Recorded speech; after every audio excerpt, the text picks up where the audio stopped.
మిరియాము ఆరాధన నాయకురాలు, దేవుని ఆరాధించే స్త్రీ. ఆమె జీవితంలో ఆరాధన అనేది ఒక అలవాటు. మనం ఎలా అయితే తింటామో, నీళ్లు తాగుతామో, ప్రతిరోజు తినకుండా ఉండలేము, నీళ్లు తాగకుండా ఉండలేము కదా, అలాగా మిరియాము జీవితంలో ఆమె దేవుని స్తుతించకుండా ఉండలేదు, దేవుని ఆరాధించకుండా ఉండలేదు. మీలో ఎంతమంది చెప్తున్నారు, నేను ప్రతిరోజు దేవుని ఆరాధిస్తున్నాను?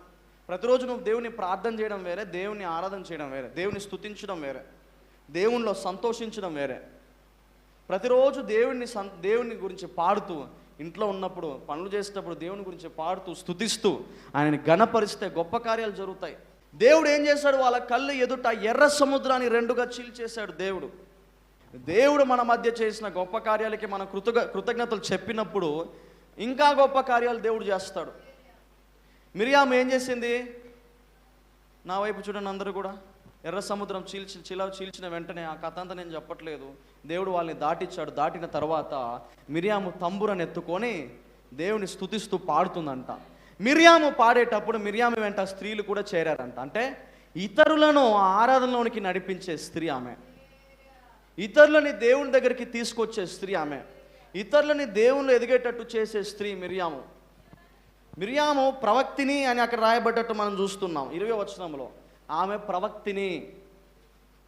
ఆరాధన చేసే వాళ్ళు మాత్రమే ప్రవక్తలు అవుతారు, అందరూ అవ్వలేరు. ఆరాధన చేసే వాళ్ళకి మాత్రమే దేవుడు దర్శనములను చూపిస్తాడు, కళలను చూపిస్తాడు. ఆరాధన చేసే వాళ్ళతోనే దేవుడు మాట్లాడుతాడు, దేవుడు సహవాసం చేస్తాడు. బైబిల్లో మనం చూస్తే ఎంతోమంది ప్రవక్తలు ఆరాధన చేస్తున్నట్లు మనకు కనబడుతుంది.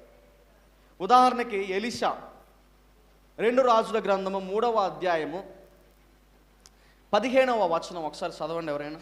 2 రాజుల 3:15.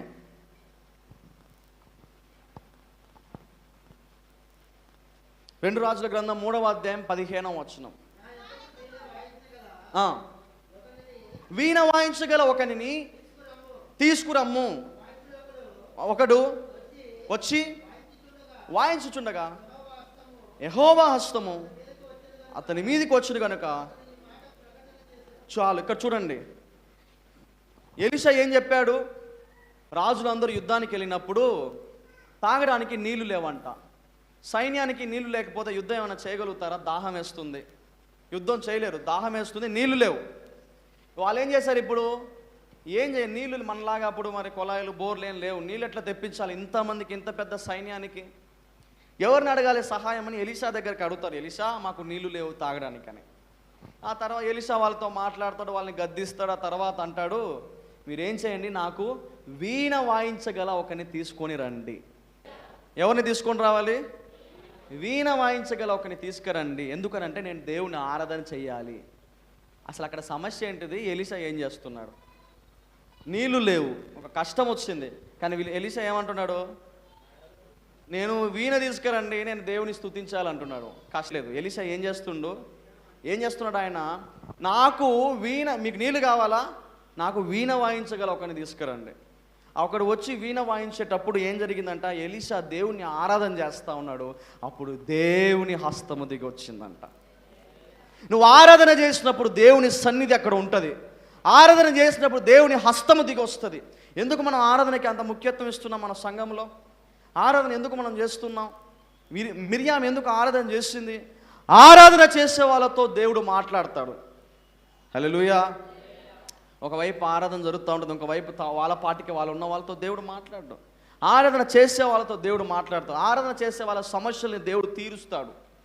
వాళ్ళ సమస్యల్ని ఆయన, వాళ్ళ కుటుంబాలని ఆయన దర్శిస్తాడు. ఎలీషా ఇక్కడ ఆరాధన చేశాడు, అక్కడ దేవుని హస్తం దిగొచ్చిందంట. ఏమైంది? ఎలీషా అన్నాడు, మీరేం చేస్తారు? గుంటలు తవ్వించండి అని అన్నాడు. మొత్తం గుంటలు తవ్వించండి, గాలి ఉండదు. 17వ వచనం చదవండి. 17 చదవండి. యెహోవా సెలవిచ్చినదేమనగా, ఈ లోయలు చాలా లోతు త్రవ్వించుడి. యెహోవా సెలవిచ్చినదేమనగా, గాలియే గాని వర్షమే గాని రాకపోయినను మీరును మీ మందలను మీ పశువులను నీళ్లతో నిండును. హల్లెలూయా. ఎలీషా ఏమంటున్నాడు?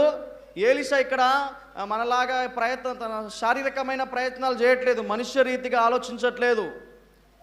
నా కష్టం వచ్చింది, నేను ఎవరిని అడగాలి, ఎక్కడి నుంచి సాయం తెచ్చుకోవాలి అని అడగట్లేదు. నీళ్లు కావాలి, ఎక్కడి నుంచి నేను నీళ్ళు తెప్పించుకోవాలని అడగట్లేదు. నా దగ్గరికి ఒక మనిషిని పంపించండి, వీణ వాయించమని చెప్పండి, వీణ వాయించేటప్పుడు నేను దేవుని ఆరాధన చేస్తాను, దేవుని ఆరాధన చేసేటప్పుడే ఆయన సన్నిధి దిగి వస్తుంది.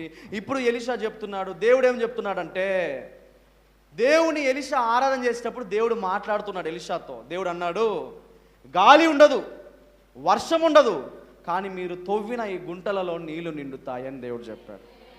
అదే మన దేవుడు. గాలి రాదు, వర్షం రాదు, కానీ ఈ గుంటలని నీళ్లతో నింపుతానని చెప్పాడు. 20వ వచనం మీరు చూస్తే అక్కడ ఏమని రాయబడి ఉంటుందంటే, అందరూ ఉదయమున లేచి చూసేటప్పుడు అంట ఆ గుంటలన్నీ నీళ్లతో నింపబడ్డాయంట. చదవండి ఒకరు. ఉదయము నైవేద్యం అర్పించు సమయమందు నిండెను. చాలు చూడండి, దేశమంతా నీళ్లతో నిండెనంట. నీళ్ళు ఎక్కడి నుంచి వచ్చాయి ఎవరు చెప్తారు? నీళ్ళు దేని వలన వచ్చాయి? వర్షం వలన వచ్చాయా నీళ్ళు? గాలి వలన వచ్చాయా? బోర్లు వేసారా? కొలాయిలు కట్టించారా? ఎట్లొచ్చాయి నీళ్ళు? ఒక దేవజనుడు దేవుణ్ణి ఆరాధన చేసినందువలన నీళ్ళు వచ్చాయి అక్కడికి. హల్లెలూయా. నీళ్ళు కావాలి, ముఖ్య. ఆహారం లేకుండా కొన్ని రోజులు ఉండగలుగుతాం, కానీ నీళ్ళు లేకుండా ఉండలేము. సైన్యం ఎలా బతుకుతుంది నీళ్ళు లేకుండా? ఒక దైవజనుడు ఆరాధన చేశాడు దేవుణ్ణి. కాబట్టి ఆరాధన గొప్పది.